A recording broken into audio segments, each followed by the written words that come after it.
గురువుగారు ఇప్పుడు చాలా వరకి ఎప్పటినుండో మనకి ప్రకృతి వైపరీత్యాలు గానీ, యుద్ధాలు గానీ చాలా జరిగాయి ఇప్పటివరకి. రాబోయే రోజుల్లో ఎలా ఉండబోతుంది? ఇలాంటి ప్రకృతి వైపరీత్యాలు, యుద్ధాలే జరుగుతాయా? లేకపోతే నార్మల్‌గా ఇలానే ఉంటుందా? ఏమైనా జరిగే అవకాశాలు ఏమైనా ఉన్నాయా గురువుగారు? ఖచ్చితంగా యుద్ధాలు జరుగుతూ ఉంటాయి. హ్మ్. ప్రకృతి మనకు అనుకూలించదు. ఎందుకు గురువుగారు? ఎవరం ధర్మంగా ఉండట్లే కాబట్టి. హ్మ్. ఒక్కటే మాట. మనం అందరం కూడా మన హిందుత్వాన్ని కాపాడుకుంటూ, మన హ్మ్. హిందూ ధర్మంలో ఉన్నటువంటి మర్మం తెలుసుకుంటూ, హ్మ్. హిందువుగా బ్రతకగలిగితే, హ్మ్. ఇతరత్రా మతాలలోకి పోకుండా హిందువుగా బ్రతకగలిగితే ఈ ప్రకృతి వైపరీత్యాలు రావు. ఎవరి సాంప్రదాయం వాళ్ళు అవలంబించగలిగితే, హ్మ్. నీ ఇంట్లో ఎవరి ఆచారం వాళ్ళు. ఇప్పుడు నీ ఇంట్లో ఒక ఆచారం ఉంది, నువ్వు వెనకటి నుంచి ఉంది. హ్మ్. ఉదాహరణకి సత్యనారాయణ సంవత్సరం చేస్తున్నావు. హ్మ్. నీ ఆచార ప్రకారంగా, నీ కుటుంబ సాంప్రదాయ ప్రకారంగా నువ్వు వ్రతం చేసుకో. నేను వచ్చాను, నా ఆచారం వేరే ఉంది, హ్మ్. రకరకాలుగా ఉంది. ఉన్నప్పుడు నాది కొంచెం నీకు అట్రాక్షన్ అనిపించచ్చు. నీది వదిలిపెట్టి నాది పెట్టుకొని ఈ విధంగా నా ఆచారాన్ని నువ్వు చేయొద్దు. నీది నువ్వే, అది నేనే. హ్మ్. నీది ఎంత సింపుల్గా అయినా ఉండని, అదే ఆచారాన్ని పాటించు. అలా పాటించనంత కాలము నీ ధర్మాన్ని, నీ ఆచారాన్ని పాటించకుండా హేళన చేస్తూ, పరాయి మతంలోకి వెళుతూ, ఇలా పిచ్చి పైశాచికమైన పనులు చేస్తున్నంతకాలం ప్రకృతి కూడా సహకరించదు. గుర్తుపెట్టుకోండి. ఇట్లనే యుద్ధాలు వస్తూ ఉంటాయి, జన నష్టం, ప్రాణ నష్టం, ఆస్తి నష్టం, అన్ని నష్టాలు జరుగుతూ ఉంటాయి. ఇక ప్రకృతి కూడా ఏ సమయానికి ఏది ఇవ్వాలో అది ఇవ్వదు. వర్షం సమయానికి వర్షమే ఇవ్వాలి, ఇయ్యదు.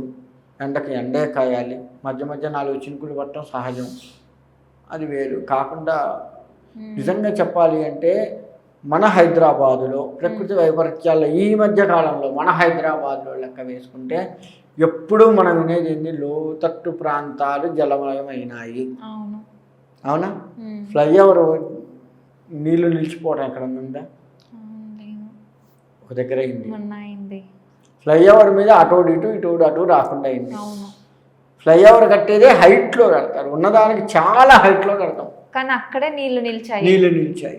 ఇది ప్రకృతి వైపరీత్యం కాదా?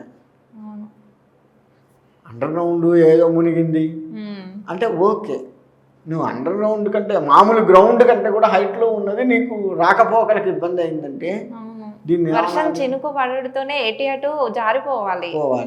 ఏమైంది మరి? అంత నీళ్ళు ఎందుకు నిలిచిపోయినాయి? చాలదా? కృష్ణమ్మకు ఆగ్రహం వచ్చింది ఎప్పుడన్నా చూసారా? లేదు.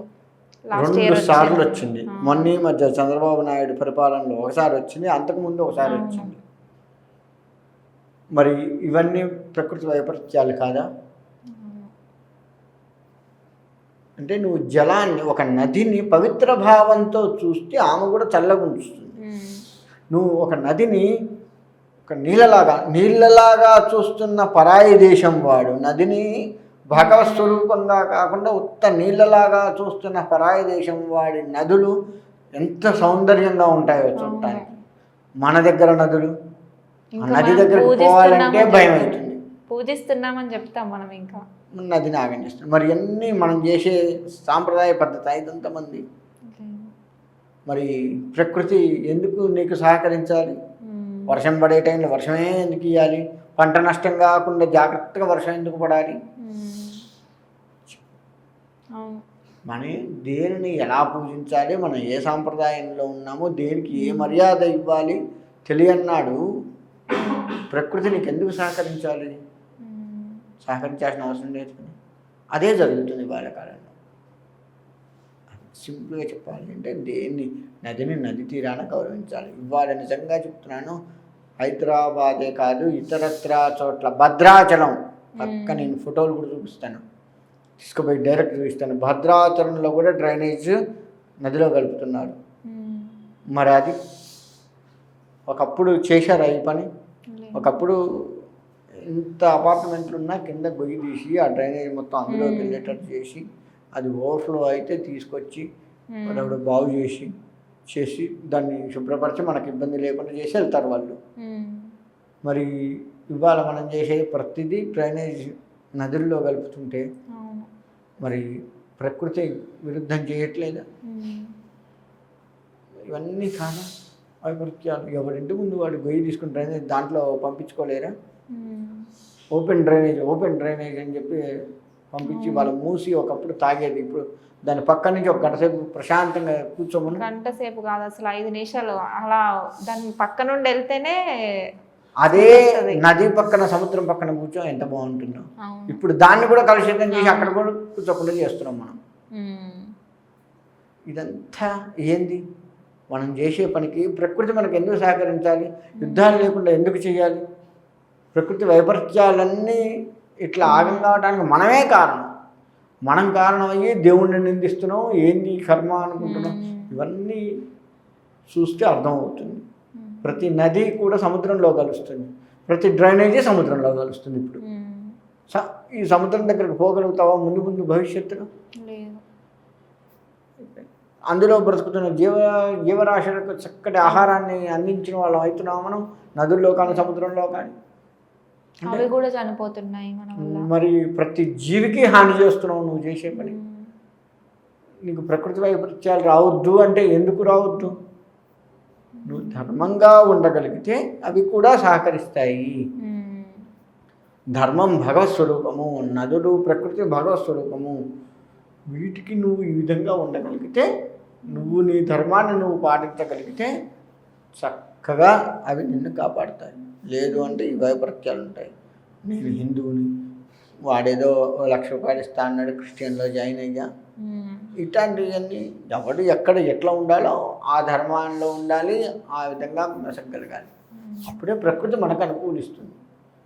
మన కుటుంబంలో మన యొక్క సాంప్రదాయం ఏంటి అదే చేయాలి. పక్కన వాడి సాంప్రదాయాన్ని కాపీ కొట్టద్దు, పక్కన వాడి సాంప్రదాయాన్ని అవమానపరచొద్దు. ఉదాహరణకి దేవాలయానికి వెళ్ళాము, అర్చకుడు గంట కొట్టి హారతి ఇవ్వడం చేస్తారు. చాలామంది ఏం చేస్తారు? చప్పట్లు కొడతారు. అది మన సాంప్రదాయమా? ఎక్కడైనా ఉందా చప్పట్లు కొట్టడం?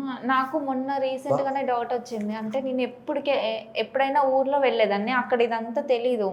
ఇక్కడ సిటీకి వచ్చాక హారతి ఇస్తుంటే వాళ్ళు చప్పట్లు కొడుతున్నారు. ఎందుకు కొడుతున్నారు? అలా కొట్టాలేమో అని నేను అనుకున్నాను. అని నువ్వు కూడా కొట్టావు? లేదు, నేను కొట్టలేదు. మనం కొడతాం ఆటోమేటిక్గా. పక్కన వాడు కొడితే బాగుండదు, మనం కొట్టకపోతే వాడు చూస్తే బాగుండదు అని ఈ ఫీలింగ్లు మనకు కూడా వస్తాయి. అంటే ఈ రోజు కాకపోయినా రేపు వాళ్ళని చూసి కొడతామేమో అలా. ఇప్పుడు కొట్టకపోయినా హారతి ఇస్తున్నప్పుడు హారతిని స్వామిని లేదా అమ్మవారిని ఇలా చూస్తూ నమస్కారం చేయాలి. అది మన సాంప్రదాయం. మరి చప్పట్లు కొట్టేది ఎలా వచ్చింది గురుగారు? గంట లేదుగా, తలా ఒక గంట ఇస్తే గంట కొట్టేవాళ్ళు అర్చకులతో పాటు. 10 మంది వచ్చాం, 10 గంటలు లేవు అక్కడ. ఉన్న 1 గంట ఎవడో కొడుతున్నాడు. మరి ఏం చేస్తారు? మీతో చప్పట్లు కొడుతున్నారు. గంట కొట్టేది ఒక్క అర్చకుడే. భక్తుడు రాగానే ఒక్కసారి గంట ప్రశాంతంగా కొట్టాలి, మనస్ఫూర్తి నమస్కారం చేసుకోవాలి, తన ప్రదక్షిణ నమస్కారాలు ఏవో చేసుకోవాలి. తర్వాత అర్చన ఉంటే చేయించుకోవాలి, తీర్థప్రసాదం తీసుకోవాలి, కాసేపు కూర్చోవాలి, వెళ్ళిపోవాలి. అంతవరకే భక్తుడి యొక్క గంట కొట్టే పని. ఈ విధంగానే చేయాలి. ఎన్నిసార్లైనా అర్చకుడు మాత్రమే కొట్టాలి. అట్లా కాదని నువ్వు అర్చకుడితో పాటు గంట కొట్టడం, చప్పట్లు కొట్టడం. అర్చకుడు చేస్తున్న ప్రతి హారతిస్తున్నప్పుడు గంట కొట్టడం కానీ, నైవేద్యం పెడితే కూడా మనం అలా నమస్కారం చేస్తూ ఉండిపోవాలి. 2 చేతులు ఇచ్చింది చప్పట్లు కొట్టడానికి కాదు, నమస్కారం చేయటానికి, భగవంతుడికి నమస్కారం చేస్తూ అనుగ్రహాన్ని పొందటానికి. అది ఇట్లాంటి పైశాచికమైన పనులన్నీ చేస్తే నీ సంప్రదాయాన్ని నువ్వు జడగొట్టుకుంటున్నావు. పక్కనోడి సాంప్రదాయంలోకి వెళ్తున్నావు, పక్కనోడి మతంలోకి వెళ్తున్నావు, పక్కనోడి ఆచారాలని అవలంబిస్తున్నావు. అనుగ్రహించమంటే ప్రకృతి ఎట్లా అనుగ్రహిస్తుంది? ఎవరిని నువ్వు గౌరవిస్తున్నావు? అందుకని ప్రకృతి వైపరీత్యాలు, మనం ఇట్లాంటి పైశాచికమైనటువంటి ఆనందాలు పొందుతున్నంతకాలం ప్రకృతి వైపరీత్యాలు వస్తాయి, వస్తూ ఉన్నాయి, వస్తూ ఉంటాయి. వాటిని ఇంకా మనం ఏమీ చేయలేం, అనుభవించడం తప్ప. ఓకే గురుగారు, థ్యాంక్ యూ గురుగారు.